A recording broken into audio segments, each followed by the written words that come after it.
মাননীয় শ্রী রবীন্দ্রনাথ বিশ্বাস মহাশয়কে।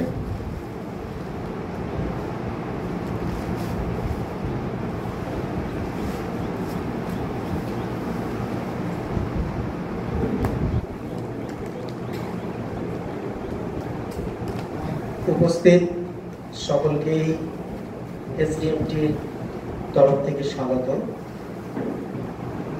এসডিএমটি একটা ক্ষুদ্র প্রতিষ্ঠান,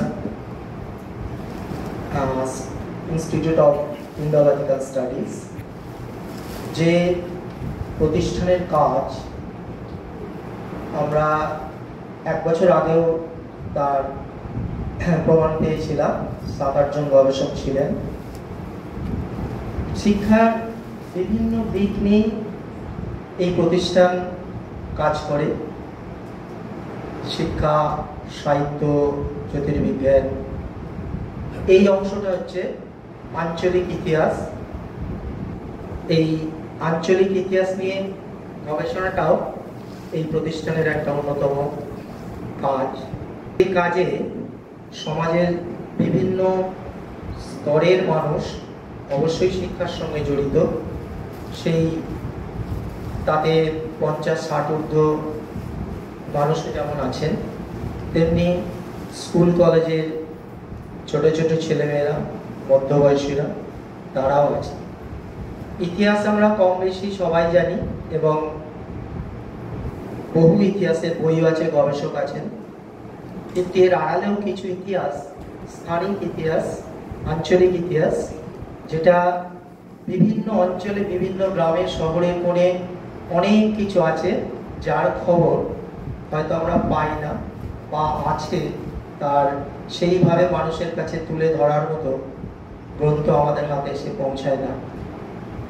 সেই কাজটা নতুনভাবে যার সাধ্য মতো নীরবে কিছু মানুষ, সেটা একেবারেই নিজের আগ্রহে এবং তার প্রতি একটা ভালোবাসা না থাকলে এই বয়সে বলুন বিভিন্ন কাজের মধ্যেও এই কাজে আসা যায় না।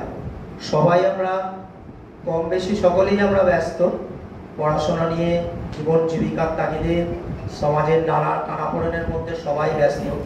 এই ব্যস্ততার মাঝেও যে যেটুকু পারে, যার যতটুকু ক্ষমতা, এবং অবশ্যই আমাদের পূর্বসূরীরা যা রেখে গেছেন তার সাহায্য আমরা অবশ্যই নেব। যতই আমরা একেবারে অরিজিন, ব্যাপারে মাটির কাছে মিশে গিয়ে সেই স্থানিক লোকেদের কাছে জিজ্ঞেস করে তার ভৌগোলিক পরিবেশ নিয়ে আমরা যতটুকু উদ্ধার করতে পারি ঠিকই, কিন্তু পূর্বসূরীদের কাছে ছাড়া হয় না। যে যত বড়ই পণ্ডিত তত বেশি ঋণী। ঋণী এই অর্থেই যে আমরা পূর্বসূরীদের কাছ থেকেই আমরা সেগুলো নিই। হ্যাঁ, যাই হোক, সেইগুলো নিয়ে আমরা নতুন আঙ্গিকে, হয়তো আমার গ্রামে, আমার বাড়ির পাশে এমন একটা জায়গা ছিল যেটা সম্বন্ধে আমি শুধুই মুখেই শুনেছি, সেইটাকে আমরা নতুন করে পাওয়ার এই সমস্ত খুদে গবেষকই বলবো তারা। তার সঙ্গে এসডিএমটি নীরবে তাদেরকে সততই সাহায্য করে কিভাবে কাজটা করতে হবে, কেমনভাবে করতে হবে। কখনো বা কোনো গবেষকের সঙ্গেও তারা গিয়ে সময় নষ্ট করে ছবি তুলে দেন, এমনও নিদর্শন আছে। আর শুধু তাই না, তাদের লেখনীগুলোকে সমাজের আরও বিভিন্ন স্তরে শিক্ষিত সমাজের কাছে পৌঁছে দেওয়ার জন্য তারও একটা প্রচেষ্টা চলছে। সেইগুলো যাতে আগামী দিনে কোনো একটা সংকলন আকারে বার করে দেওয়া যায়, সেই তারও প্রচেষ্টা অবশ্যই করবে, এবং সেই প্রচেষ্টাও এসডিএমটির তরফে তাদের আছে এবং সেটা ভবিষ্যতে হবে। আমরা সবাই ভীষণ ব্যস্ত, কিন্তু শুধু তো আর অন্য জলে মানুষ বাঁচে না, মানুষ বাঁচে মনের আনন্দে। এই আনন্দটা আমরা বিভিন্ন জায়গা থেকে আমরা যদি একটু ভাবি যে এই যে অনুষ্ঠানটা আর যদি মুহূর্তের একটু ক্ষণিকের আনন্দ, সেইটাই আমাকে যে কতখানি উজ্জীবিত করে তার প্রমাণ আমরা পাই। এবং তার জন্যই এত অনুষ্ঠান বলুন, এত আয়োজন বলুন, সব কিছুর পিছনে কিন্তু একটু আনন্দ খোঁজার আমাদের চেষ্টা। এই আনন্দটাও আমরা যখন বিভিন্ন দিকগুলোর মধ্যে খুঁজে পাই, তেমনি পড়াশোনার ক্ষেত্রটাও বাঁচতে গেলে পড়াশোনাটা করতে হবে। এবং যতদিন আমরা বই পত্র গবেষণা পড়াশোনার ভিতরে থাকতে পারবো, আমাদের জীবনটা অতিবাহিত করা ততটা অনেকটাই সহজ হয়ে যাবে।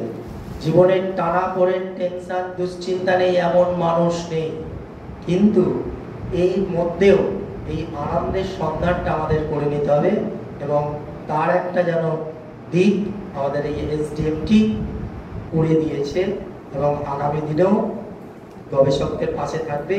নতুন নতুন গবেষকরা আসবেন, তারা নতুন নতুন কাজ করুন। অনেক জায়গা আমাদের আছে, সেই জায়গাগুলো এখনো অনাবিষ্কৃত আছে, সেগুলো করুন।